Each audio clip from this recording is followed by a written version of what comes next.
Having obtained the required two-thirds majority and the largest number of votes, Bahrain, Colombia, the Democratic Republic of the Congo, Latvia, and Liberia are elected members of the Security Council for a two-year term beginning on January 1st, 2026.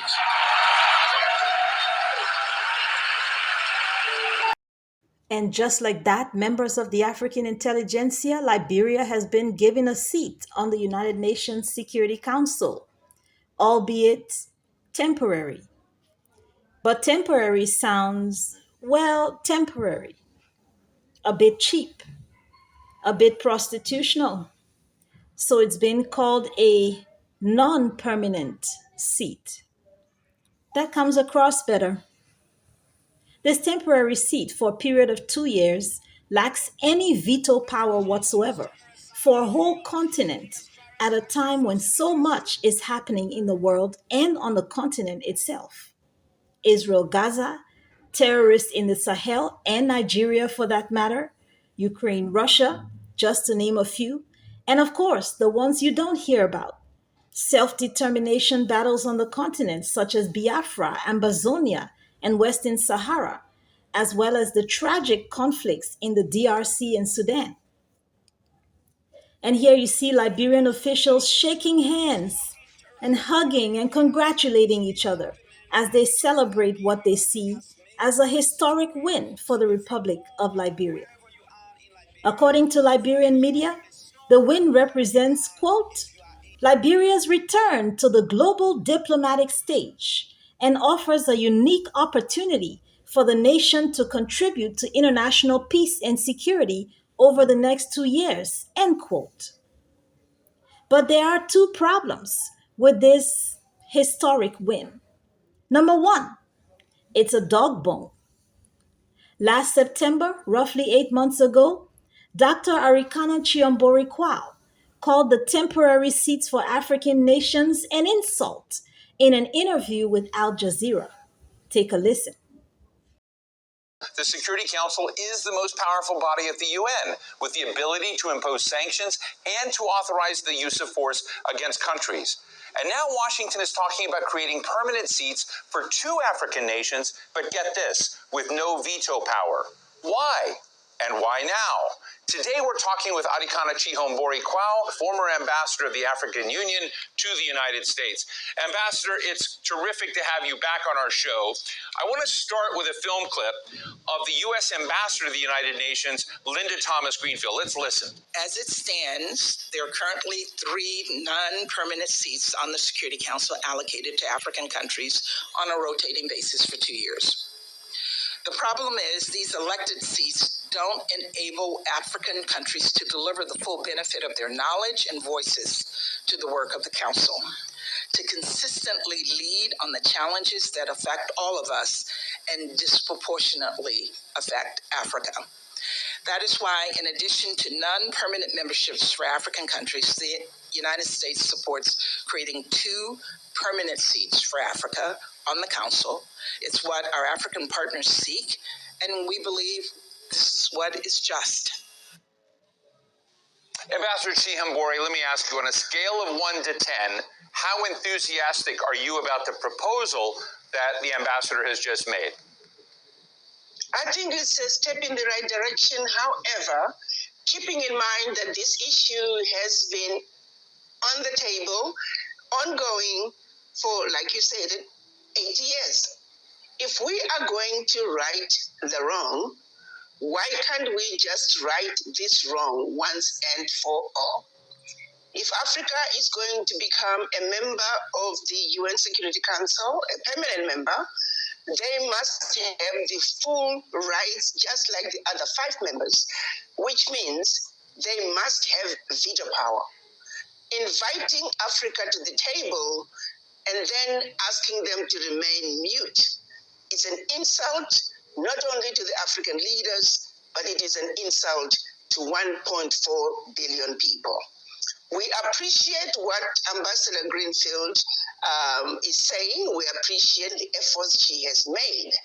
But if she is going to complete this journey that has been going on for far too long, a journey that clearly exemplifies the continued disrespect of the African continent, Ambassador Greenfield must push for us to take this issue to the finish line.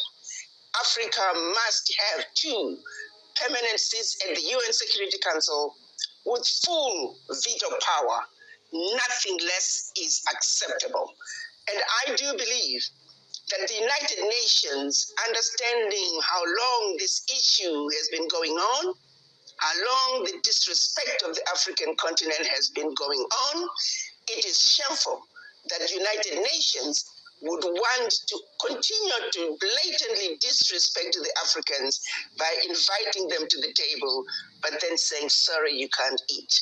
You can only watch us play our games. You can watch us enjoy the 10-course meal. What a joke. What an insult. And I do hope that the African leaders are not going to accept it. Africa must be at the table as a permanent member of the UN Security Council, and the 2 seats must have veto power, plain and simple, period. Members of the African intelligentsia were clearly Liberia and the DRC differ with Dr. Arikana's position. It is our understanding that Liberia lobbied heavily for this seat. We saw a couple of months ago the Liberian foreign minister paying a visit to Burkina Faso and asking Captain Ibrahim Traore for his support. If I'm not mistaken, I do believe he did give his support. Liberia needed 128 votes in order to secure the seat. The country actually won the seat with 181 votes at the UN headquarters in New York, largely because it ran unopposed. So clearly, the Liberian government believes this is a huge deal. The last time Liberia held a position of this kind was in the 1960s. At face value, it appears as though somehow Liberia believes they're going to be able to make a major difference via this position on the world stage, albeit temporary. Here is Liberia's deputy foreign minister making remarks at the UN headquarters after the win. Good day, ladies and gentlemen of the press. Today, we stand at a historic crossroads, a moment that will resonate through the annals of time, a moment marked not just by numbers on a ballot, but by the unwavering commitment to peace, security, and cooperation amongst nations. Liberia is deeply honored to accept this momentous vote for our position on the United Nations Security Council.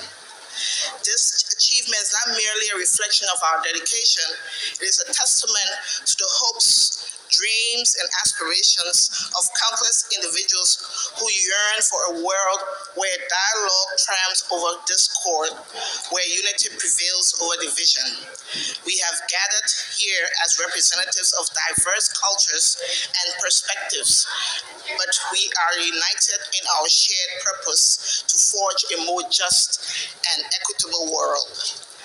As we embrace this new responsibility, we remember the weight of the trust placed upon us, and we are aware that the challenges we face are formidable: conflict, inequality, and climate change, to name just a few. Let us also honor the legacy of those who've come before us, who've paved the way for this moment with their courage and conviction. Today, we celebrate not just a vote, but a renewed commitment to our shared humanity. Together, we shall rise to the occasion, and together we shall make the change that we all wish to see. Thank you from the bottom of our hearts to the nations of the world that gave Liberia its confidence. We embark on this journey with hope, courage, and an unwavering resolve to make a difference for all. Thank you. Liberia, under the previous Biden administration, voted closely with the U.S. and the General Assembly. Will you continue that close relationship with the U.S. and the Security Council? Liberia's vote is a vote for Africa, and we shall make sure that we follow the African common position. But even if Liberia had the independent goodwill to perform capably on the world stage, without veto power, it's difficult to see how that's possible. If you take a look at Article 23 of the UN Charter, which is the section about the Security Council, the first thing you see is that the positions of the permanent five are etched in stone. That's China, France, Russia, the UK, and the United States. But when you look up the functions of temporary seat holders, they participate in decision making processes, serve on committees, oversee peacekeeping missions, they can contribute to informal meetings, influence council decisions, and chair subsidiary bodies. Sounds rather secretarial to me. Being able to contribute to a decision is different from being able to vote towards that decision. That means African nations have been denied a right to vote on issues that affect their continent and the world at large. A temporary seat looks like a position to clear the air and say, okay, we can check the tick box. Africa has not one, but two positions on the Security Council, albeit temporary. And even if an African nation were to capably represent the continent in this position, it cannot be re-elected for a second consecutive term. So the system has been strategically programmed so that by reason of mandatory rotation, troublemakers don't get a chance to finish what they've started. Unfortunately, that kind of representation is a matter of the optics. It's hard to see how Africa, by way of these positions, is going to be able to make any meaningful change. If you look at the countries that have been awarded seats this year, Latvia, Colombia, Bahrain, these are countries that don't even have a strong voice on the global stage. That tells you that they know exactly what they're doing when they elect or choose. However, this works. I see ballot boxes passing around. When they choose who's going to be granted these seats. To me, it's laughable that the DRC would be given a seat, given the deal they just agreed to with the United States. Is the DRC going to be able to turn around and tell the UN Security Council that, look, we don't want our country looted anymore by foreign powers? You saw a UN truck overturned in a ditch, smuggling gold, ivory, and other minerals out of the DRC a few years ago. Is the DRC going to be able to take a defensive position at the UN Security Council? This seat almost looks like a way to shut the mouth of the DRC rather than give it a voice. Like a sit down and shut up, this should be good enough for you kind of thing. That's why, members of the African intelligentsia, you heard Dr. Arikana describe this as an insult to African nations. Elsewhere in other interviews, she compares it to giving Africa a seat at the kiddies' table while the adults discuss global issues. Just sit over here. We just want your minerals, not your opinion. And those problems on your continent, yeah, we can solve those without your input, is really what this amounts to.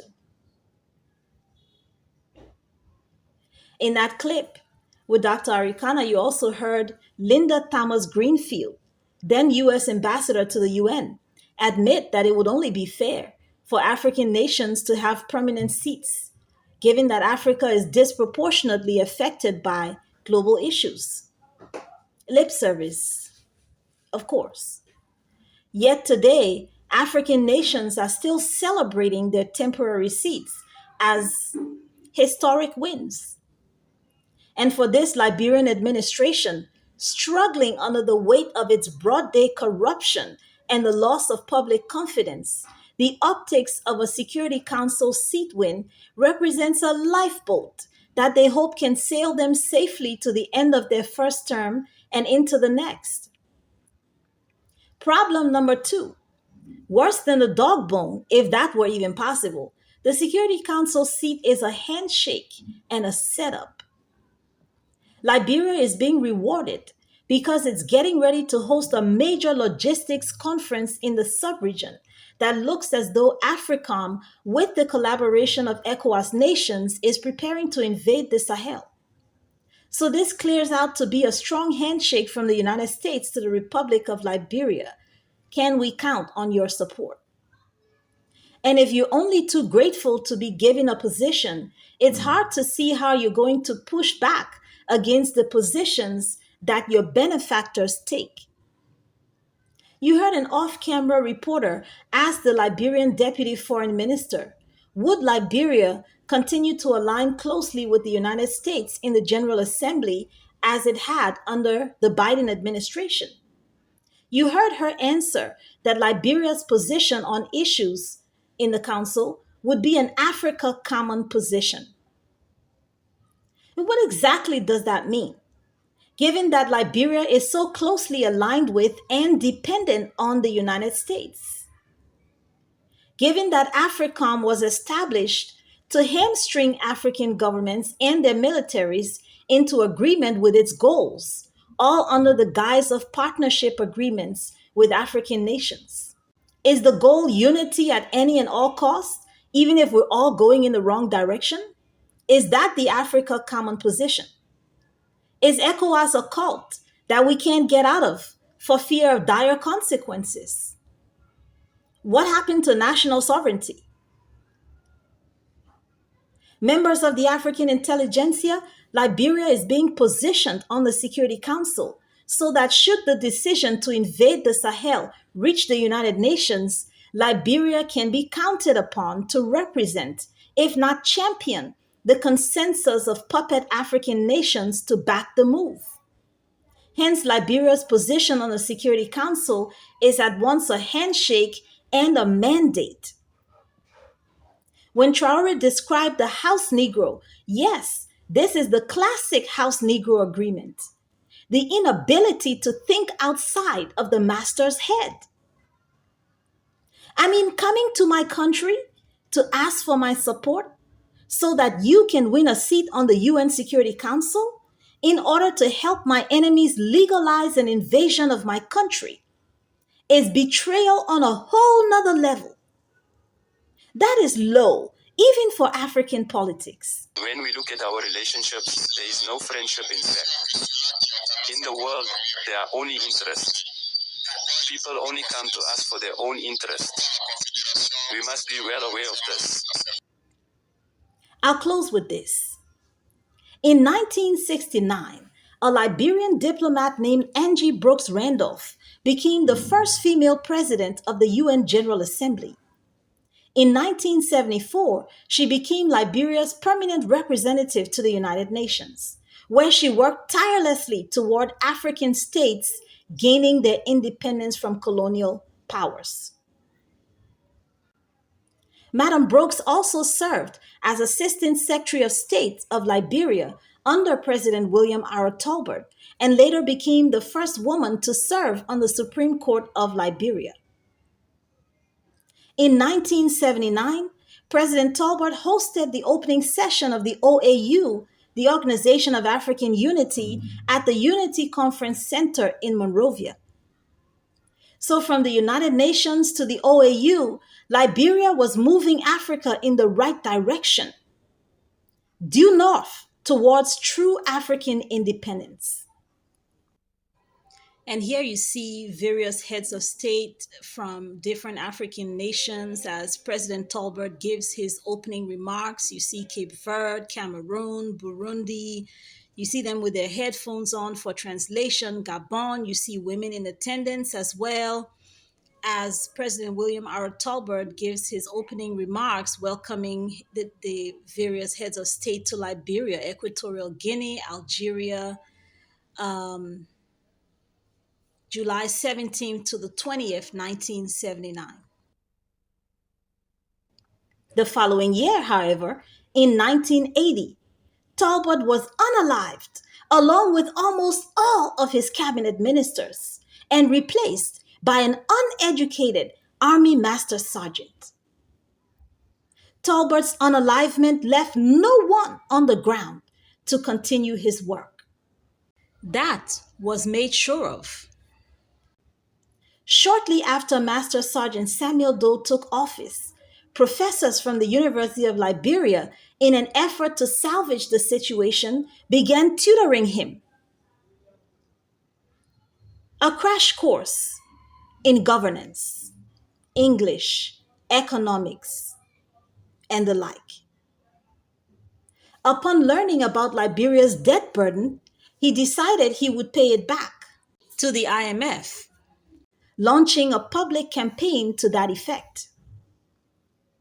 Samuel Doe was likewise unalived in a coup that plunged Liberia into a civil war that would last 15 years, devastating everything it had built, from its strong independent economy and infrastructure to its regionally acclaimed education system, as well as its close knit society and its value systems as a nation. Liberia had been dealt a death blow that would end its leadership position on the continent toward true African independence. Most of the country's educated fled abroad and to other neighboring countries in what became known as the brain drain. Question: who freed Charles Taylor from a maximum security Massachusetts prison? The collective West had successfully destroyed the nation built by freed slaves by stoking ethnic divisions that were already in the process of healing. Since then, successive Liberian administrations have been unintelligent about the way they handled the post war nation, content to lean heavily on the United States for support, the nation's arch enemy, with selfish gain overriding the need to restore what had been lost. Fast forward to 2025, and the United States has turned that trajectory due south. Liberia is now being used to subvert Africa's fight for independence with a seat on the United Nations Security Council. See, the system called the United Nations and those who run it are intimidated and threatened by educated African visionaries. That system recognizes that if they give you a seat at the table, you'll liberate yourself. So they make sure that those who govern African nations are puppets beholden to them, who won't care to challenge them one way or the other.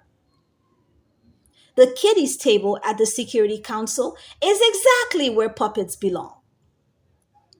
Meanwhile, Liberia is touting this achievement, invoking the legacies of Angie Brooks Randolph and William R. Tolbert. Well, let me be the first to inform the government of Liberia that both Angie Brooks Randolph and William R. Tolbert are turning over in their graves at this utter betrayal of the African liberation movement. Shame on the government of Liberia. Is the Liberian government not aware that France has been stealing Niger's uranium while the Sahelian country had no electricity whatsoever? Or that all 14 former French colonies had been paying more than half of their reserves into French banks under the blackmail of the Pact for the Continuation of Colonization? That's why we need this revolution in the Sahel now more than ever before. Because the Revolution 1.0 was hijacked by the West, along with the organization that was supposed to be championing it. And now, Revolution 2.0 is loading, and we cannot allow it to be hijacked a second time. And whatever African nation you're in, you need a revolution.